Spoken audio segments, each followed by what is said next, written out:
listeners. Welcome to the second tape of Familia's history. As of now, the situation in Familia is reaching a breaking point. Following every passing months, there are rumbling nomads, new resistance pockets, and Vivishon's increasing involvement in Familia. The air raids continue into the dead of night, and I can't sleep. After the end of the Red Feast, a new resistance group was formed in the mountains of Western Familia. A new communist partisan group was created under a man called Mao Zedong, a refugee from the Republic of Zhejiang under Yamato, invaded the Republic in an attempt to seize more land and resources and get closer to its main rival, the United States of Aimuria. His new resistance force left with about 1/3 of the previous communist forces. Both communist resistance groups saw each other as enemies and tore down posters. Luckily, after negotiations, we once again managed to find common ground, creating the Revolutionary People's Party, or RPP, with our brothers in our struggle against the fascists.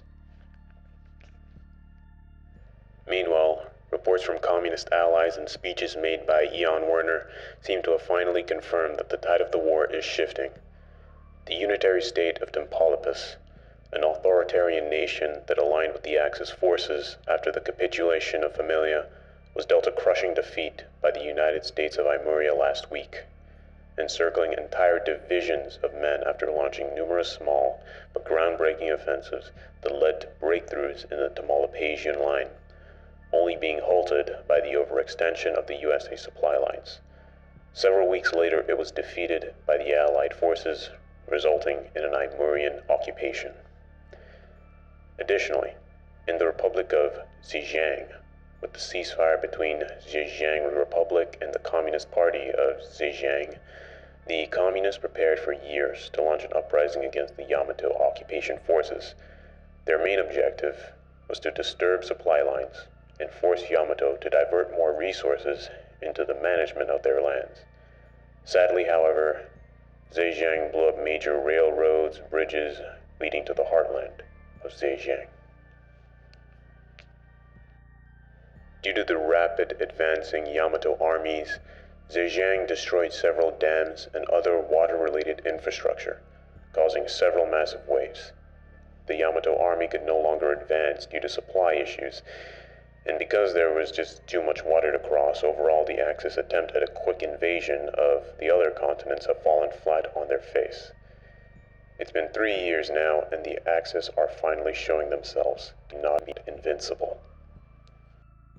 However, crackdowns were also started on partisan forces due to the Maoist rebels attacking important infrastructure and causing too much quote-unquote noise. During these crackdowns, Vivons did not care who was a partisan and who was not. I just saw one of their troops shoot at any suspect, and while several hundreds of thousands of our brothers died, we also lost many innocents to these atrocities. I personally lost many close friends from numerous partisan groups over the course of these crackdowns, many of whom cut contact with me entirely out of fear that should I be captured, I'd be a quote-unquote liability. I've spent close to a year now in a tunnel system of the underground railway near Ilsa to monitor Vivishon airstrips. I've been keeping a close eye on the gassing attacks taking place both in the countryside and the urban areas, and the effects they've been having are nothing short of horrific. Entire families dying in their sleep due to suffocation.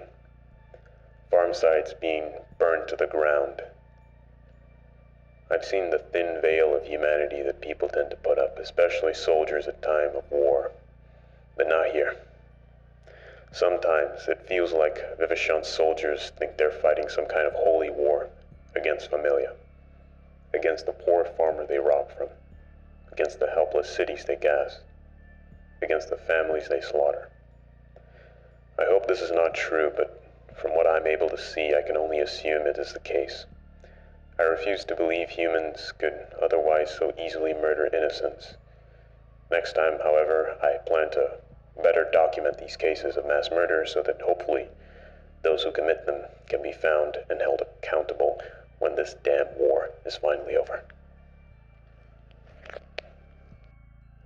Reports are also coming in on the fact that the food situation throughout the nation is getting worse and worse. With most of the nation now starving, my rations consist of only 3 slices of bread a day. We have also found out that Ilsa has declared its independence, with the only quote-unquote democratic government around.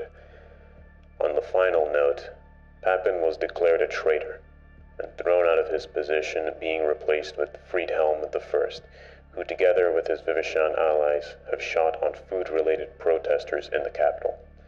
Seemingly, they also created slave camps inside the nation, where they store anyone that doesn't align with them, and for some reason, Jadarians. Another major development have been the crackdowns of resistance on Telsus by Axis forces, completely shutting off trade in and out of the continent, and with it, the smuggling routes for supplies resistance such as the RPP and pro-democrats desperately need. My name is William Petrov, signing out.